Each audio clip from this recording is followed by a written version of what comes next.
ਹੁਣ 40 ਲੱਖ ਰੁਪਏ ਦਾ ਜਾਂ 38 ਲੱਖ ਰੁਪਏ ਦਾ ਟਰੈਕਟਰ ਲੈਣ ਦੀ ਬਜਾਏ ਅਗਲੇ 12 ਲੱਖ ਰੁਪਈਆ ਲਾ ਕੇ ਉਹ ਅਗਲਿਆਂ ਨੂੰ ਉਹ ਮਜ਼ਾ ਆ ਜਾਏ ਤੇ ਫਿਰ ਕੀ ਆ। ਫਿਰ ਇੰਜਨ ਦੀ ਅਸੀਂ BHP ਪੂਰੀ ਟੈਸਟ ਕਰਨੇ ਇੱਥੇ ਆਪਣਾ ਹੀ ਡੈਨੋ ਤੇ ਹਰ ਚੀਜ਼ ਚੈੱਕ ਕਰੀ ਦੀ ਹੈ। ਹਾਂਜੀ ਮੈਟੈਲਿਕ ਪੇਂਟ ਕਰ ਦਿੱਤਾ ਗ੍ਰਿਲ ਦੇ ਉੱਤੇ।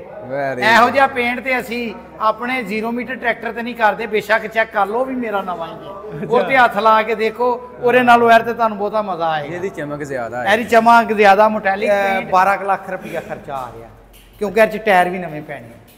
ਅੱਛਾ ਨਦੀਮ ਸਾਹਿਬ ਸਾਨੂੰ ਦੱਸੋ ਜੀ, ਇਹ ਟਰੈਕਟਰ ਕਿੰਨੇ ਮਾਡਲ ਹੈ ਜੀ? ਆ 2009 ਮਾਡਲ ਹੈ ਜੀ। 2009 ਮਾਡਲ। ਕਿਹੜੀ ਕਿਹੜੀ ਚੀਜ਼ ਇਹ ਤੁਸੀਂ ਕਰ ਰਹੇ ਹੋ ਆਪਣੀ ਵਰਕਸ਼ਾਪ ਦੇ ਵਿੱਚ? ਇਹਦੇ ਵਿੱਚ ਇਹਦਾ ਗੇਅਰ ਦਾ ਕੰਮ ਹੋਇਆ ਸਾਰਾ ਜੀ। ਆ ਵਿੱਚ ਇੱਕ ਸਪੇਸਰ ਪਿਆ ਹੈ, ਆ ਦੇਖੋ ਪਾਇਦਾਨ ਇਹਦੇ ਵੱਡੇ ਕੀਤੇ ਹੈ। ਠੀਕ ਹੋ ਗਿਆ। ਠੀਕ ਹੈ। ਫਿਰ ਉਸ ਤੋਂ ਬਾਅਦ ਇਹਦੇ ਪਿਛਲੇ ਹਾਂਡੇ ਦਾ ਕੰਮ ਹੋਇਆ, ਕੜਾ ਪਿਨੀਅਨ ਹੋਇਆ, ਐਕਸਲ ਨਵੇਂ ਪਏ ਹੈ, ਹਾਂਡੀਆਂ ਨਵੀਆਂ ਪਈਆਂ। ਠੀਕ ਹੈ। ਸ਼ੋ ਮਰਗਾਰਡ ਇਹਦੀ ਸਾਰੀ ਨਵੀਂ ਪੈਣੀ ਹੈ। ਇੰਜਨ ਓਵਰਹਾਲ ਹੋਇਆ ਇਹਦਾ ਮੁਕੰਮਲ ਓਵਰਹਾਲ ਹੋਇਆ। ਇਹਦਾ ਡੀਜ਼ਲ ਪੰਪ ਜ਼ਰਾ ਨਾ ਉਹ ਠੀਕ ਨਹੀਂ ਸੀ, ਲੋਡ ਚੈੱਕ ਕੀਤਾ ਸੀ ਤੇ ਲੋਡ ਪੂਰਾ ਨਹੀਂ ਸੀ ਚੁੱਕਦਾ, ਇਸ ਕਰਕੇ ਡੀਜ਼ਲ ਪੰਪ ਖੋਲਿਆ ਹੋਇਆ। 75 85 ਹੈ ਆ 85 ਹੈ। ਅੱਛਾ ਆ ਦੇਖੋ ਨਾ, ਆ ਸਾਰਾ ਰਗੜਾਈਆ ਕਰਕੇ ਪੂਰਾ ਪੇਂਟ ਕੱਢ ਦਿੱਤਾ। ਦੇਖੋ ਸਾਰਾ ਸਫਾਈ ਕਰ ਦਿੱਤੀ। ਵਾਹ। ਅੱਛਾ ਆ ਵੀ ਸਾਰਾ ਸਪਿੰਡਲ ਐਕਸਲ ਐਂਡ ਅਗਲੀਆਂ ਹੱਬਾਂ ਬੈਰਿੰਗ ਨਵੇਂ, ਹਰ ਸ਼ੈ ਨਵੀਂ। ਇੰਜਨ ਵੀ ਓਵਰਹਾਲ ਕੀਤਾ ਔਰ ਇਸ ਤੋਂ ਬਾਅਦ ਆ ਫਿਰ ਅੱਜ ਇਸ ਟਾਈਮ ਪੇਂਟ ਹੋ ਜਾਏਗਾ। ਮਾਸਟਰ ਸਿਲੰਡਰ ਵਗੈਰਾ ਆ ਵੀ ਨਵੇਂ ਪੈ ਜਾਣਗੇ। ਆ ਬੋਤਲਾਂ ਛੋਤਲਾ ਹਰ ਚੀਜ਼ ਨਵੀਂ ਪਏਗੀ। ਅੱਛਾ ਇਹ ਪਰਕਨ ਮਾਡਲ ਹੈ? ਆ ਪਰਕਨ ਹੀ ਹੈ, 2009 ਮਾਡਲ ਹੈ। ਲਓ ਇਹ ਪਰਕਨ। ਅੱਛਾ ਤੇ ਇਹਨੂੰ ਡਿਲੈਕਸ ਮਾਡਲ ਬਣਾ ਰਹੇ ਹੋ? ਇਹਨੂੰ ਡਿਲੈਕਸ ਬਣਾ ਰਹੇ ਹਾਂ ਜੀ। ਆ ਦੇਖੋ ਡਿਲੈਕਸ ਹੈ ਹੀ ਤੇ ਨਹੀਂ ਕहेंगे, ਅਸੀਂ ਤੇ ਵੈਸਾ ਆਪਣਾ ਹੀ ਮਾਡਲ ਕहेंगे। ਆ ਦੇਖੋ ਸਪੇਸਰ ਪਾ ਦਿੱਤਾ ਹੈ, ਸਪੇਸਰ ਪਾਤਾ, ਖੁੱਲੇ ਕਰਤੇ ਪਾਇਦਾਨ ਕੋ ਜੀ। ਡਿਲੈਕਸ ਹੋਰ ਕੀ ਹੈ? ਹਾਂਜੀ ਤੇ ਹਰ ਸ਼ਹਿਰ ਜਿਹੜੀ ਖਰਾਬ ਹੈ ਉਹ ਬਦਲ ਰਹੇ ਆ। ਇਹ ਤੇ ਤਕਰੀਬਨ ਟਰੈਕਟਰ ਤੇ ਕੋਈ 12 ਲੱਖ ਰੁਪਈਆ ਖਰਚਾ ਆਣਾ। ਇਹਦੇ ਟਾਇਰ ਵੀ ਬਦਲੇ ਜਾਣੇ। ਟਾਇਰ ਵੀ ਤੁਸੀਂ ਆਪ ਹੀ ਚੇਂਜ ਕਰਕੇ ਦਿਓ? ਟਾਇਰ ਵੀ ਹਰ ਸ਼ਹਿਰ ਚੇਂਜ ਕਰਨੀ। ਆ ਗੱਡੀ ਤਿਆਰ ਹੋਏਗੀ ਇਹ ਮਹੀਨੇ ਤੱਕ, 15 ਦਿਨਾਂ ਮੁਕੰਮਲ ਕਲਰ ਵੀ ਕਰਨਾ, ਮੁਕੰਮਲ ਕਲਰ ਵੀ, ਇੰਜਨ ਵੀ ਹਰ ਚੀਜ਼ ਕਲਰ ਕਰਨੀ ਹੈ। ਇੱਕ ਗੱਡੀ ਕਲਰ ਹੋਈ ਹੈ ਕਹਿੰਦੇ ਆ, ਤਾਂ ਤੁਹਾਨੂੰ ਉਹ ਦਿਖਾ ਦਿੰਨੇ, ਉਹ ਵੀ ਵੇਖਦੇ ਆ। ਤੇ ਇਹਦੇ 'ਚ ਕਿੰਨਾ ਖਰਚਾ ਨਦੀਮ ਸਾਹਿਬ? ਇਸ ਗੱਡੀ ਦੇ ਉੱਤੇ ਤਕਰੀਬਨ 12 ਲੱਖ ਖਰਚਾ ਆਣੇ, ਅੰਦਾਜ਼ਾ ਹੈ ਕਿ 12 ਲੱਖ ਆ ਜਾਏਗਾ। ਅੱਛਾ ਟ੍ਰੈਂਡ ਚਲਾਤਾ ਤੁਸੀਂ ਪਾਕਿਸਤਾਨ ਦੇ? ਨਹੀਂ ਜੀ, ਆ ਦੇਖੋ ਹੁਣ 40 ਲੱਖ ਰੁਪਏ ਦਾ ਜਾਂ 38 ਲੱਖ ਰੁਪਏ ਦਾ ਟਰੈਕਟਰ ਲੈਣ ਦੀ ਬਜਾਏ ਅਗਲੇ 12 ਲੱਖ ਰੁਪਈਆ ਲਾ ਕੇ ਉਹ ਅਗਲਿਆਂ ਨੂੰ ਉਹ ਮਜ਼ਾ ਆ ਜਾਏ ਤੇ ਫਿਰ ਕੀ ਆ। ਫਿਰ ਇੰਜਨ ਦੀ ਅਸੀਂ BHP ਪੂਰੀ ਟੈਸਟ ਕਰਨੇ ਇੱਥੇ ਆਪਣਾ ਹੀ ਡੈਨੋ ਤੇ ਹਰ ਚੀਜ਼ ਚੈੱਕ ਕਰੀ ਦੀ ਹੈ PTO ਤੇ। ਠੀਕ ਹੈ। ਤਕਰੀਬਨ 12 ਲੱਖ ਖਰਚਾ ਆ ਗਿਆ। ਤੇ ਉਂਝ ਕਿੰਨੇ ਦਾ ਹੋਣਾ ਟਰੈਕਟਰ ਇਹ? ਉਂਝ ਆ ਬੰਦੇ ਨੇ ਮੇਰਾ ਹਾਲ 8 ਲੱਖ ਦਾ ਲਿਆ ਸੀ। 8 ਲੱਖ ਦਾ ਲੈ ਕੇ ਕੋਈ 3-4 ਸਾਲ ਚਲਾਇਆ ਸੀ ਤੇ ਉਹਦਾ ਤੇ 6 ਲੱਖ ਦਾ ਰਹਿ ਗਿਆ। 6 ਲੱਖ ਲੈ ਕੇ ਤੇ 12 ਲੱਖ ਹੋਰ ਉਤੇ ਲਾ ਲੇਗਾ, 18-19 ਚ ਪੈ ਜਾਏਗਾ। 18 ਲੱਖ ਚ 24 ਮਾਡਲ ਬਣ ਜੇ, ਡਿਲੈਕਸ ਮਾਡਲ ਇਨਸ਼ਾਅੱਲਾ ਬਣੇਗਾ, ਡਿਲੈਕਸ ਬਣੇਗਾ। ਲਓ ਜੀ ਇਨਸ਼ਾਅੱਲਾ ਨਦੀਮ ਸਾਹਿਬ ਡਿਲੈਕਸ ਮਾਡਲ ਇਹਨੂੰ ਬਣਾਉਣਗੇ। ਇੱਕ ਹੋਰ ਇਹਨਾਂ ਟਰੈਕਟਰ ਤਿਆਰ ਕੀਤਾ, ਉਹ ਵੀ ਤੁਹਾਨੂੰ ਵਿਖਾ ਦੇਣਗੇ, ਉਹ ਵੀ ਦਿਖਾਣੇ ਆ ਜੀ। ਨਹੀਂ ਉਹ ਸਰ ਨਹੀਂ ਆਵਾਜ਼ ਹੋਏਗੀ, ਐਵੇਂ ਆਵਾਜ਼ ਹੋਣੀ ਹੈ। ਕਿਉਂ ਆਵਾਜ਼ ਹੋਏਗੀ? ਆਵਾਜ਼ ਹੋਏਗੀ ਤੇ ਕੰਪਨੀ ਨੂੰ ਅਸੀਂ। ਨਦੀਮ ਸਾਹਿਬ ਟਰੈਕਟਰ ਨੂੰ ਦੱਸੋ ਕੀ ਹੋਇਆ?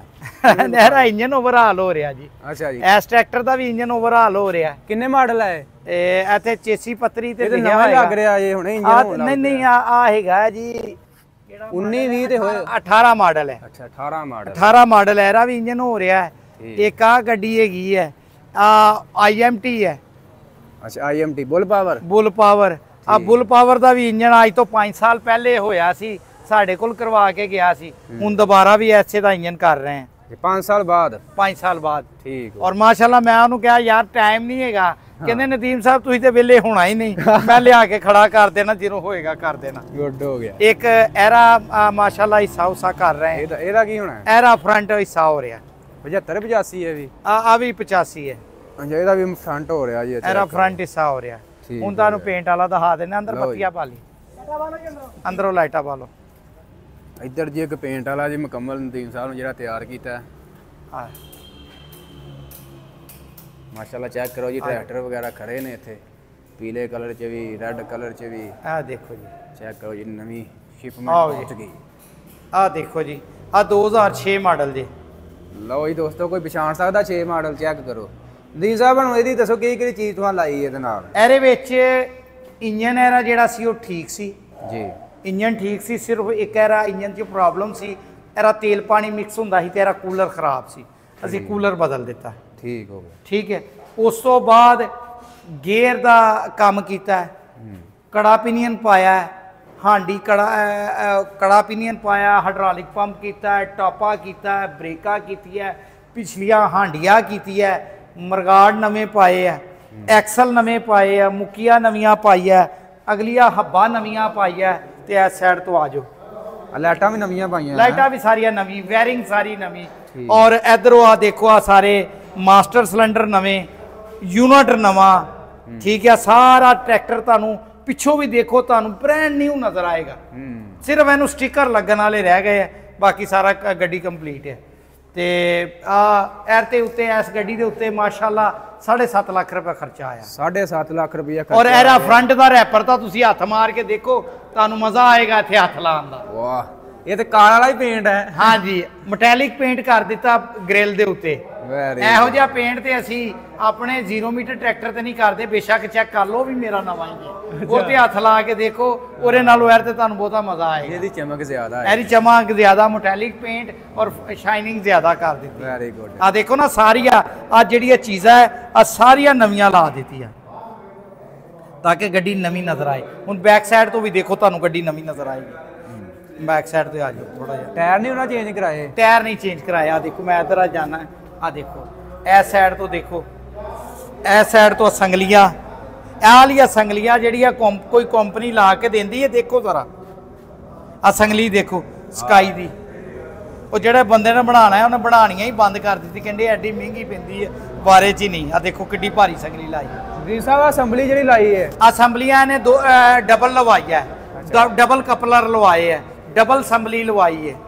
ਅੱਛਾ, ਇਹ ਵੀ ਵਿੱਚ ਹੀ ਹੈ ਕਿ ਲੈਦਾ ਹੈ? ਨਹੀਂ, ਆ ਲੈਦਾ ਹੈ, ਆ ਲੈਦਾ। ਇਹ ਕਿੰਨਾ ਆ ਖਰਚਾ? ਤਕਰੀਬਨ ਇਹਦੇ ਉੱਤੇ ਮੇਰਾ ਹਾਲ ਹੈ ਸੰਭਲੀਆ ਤੇ ਕਪਲਰ ਉਹਨੇ ਕੋਈ 40,000 ਰੁਪਇਆ 50,000 ਤੇ ਹੀ ਲਾ ਦਿੱਤਾ, ਇਜ਼ਾਫੀ ਲਾ ਦਿੱਤਾ। ਆ ਸੰਭਲੀਆ ਤੇ ਚੀਜ਼ਾਂ ਉਹਨੇ ਖੁਦ ਬਾਈ ਕੀਤੀਆਂ ਸੀ, ਫਿੱਟ ਅਸੀਂ ਕੀਤੀ ਹੈ। ਨਦੀਮ ਸਾਹਿਬ, ਲੇਕਿਨ ਬੜਾ ਔਖਾ ਜਿਹਾ ਕੰਮ ਹੈ ਫਿੱਟ ਕਰਨਾ। ਨਦੀਮ ਸਾਹਿਬ, ਡਬਲ ਲਾਉਣ ਦਾ ਕੀ ਫਾਇਦਾ ਹੈ? ਡਬਲ ਲਾਉਣ ਦਾ ਉਹਨੇ ਬਲੇਡ ਵਾਸਤੇ ਵੱਖਰੀ ਲਵਾਈ ਹੈ ਤੇ ਲੇਜ਼ਰ ਵਾਸਤੇ ਵੱਖਰੀ ਲਵਾਈ ਹੈ, ਤੇ ਨਾਲ ਉਹ ਹੈਂਡ ਲੀਵਰ ਅਸੈਂਬਲੀ ਵੀ ਲਵਾ ਦਿੱਤੀ ਆ ਉਹ ਵੀ, ਤਾਂ ਕਿ ਉਹ ਬਲੇਡ ਤੇ ਕੰਟਰੋਲ ਟਰਾਲੀ ਵਾਸਤੇ ਵੱਖਰਾ ਲੀਵਰ ਆ ਜਾਏ।